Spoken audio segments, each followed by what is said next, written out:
If you own a high-value property in the UK, Labour's so-called mansion tax, officially called the high-value council tax surcharge, is something you need to understand.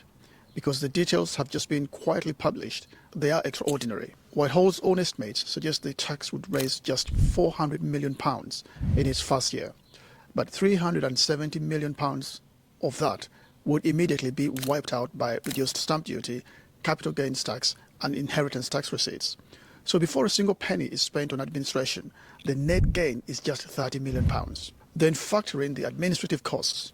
The government intends to value more than 165,000 additional high-value homes every 5 years on top of an existing workload the Valuation Office agency was already struggling with. In 2022-23, a fifth of property valuation challenges were still unresolved, despite supposed 4-month turnaround time. To manage this expanded workload, the VOA plans to increase its headcount by just a fifth, roughly 1,000 additional staff.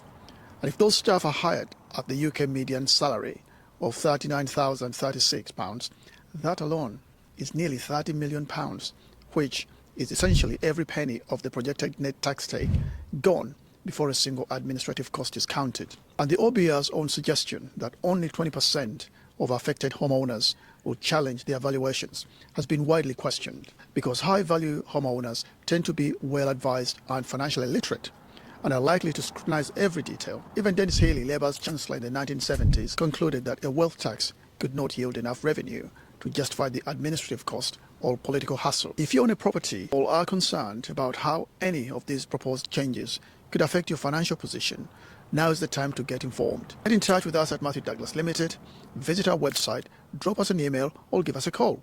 Matthew Douglas Limited, professional financial advice you can trust.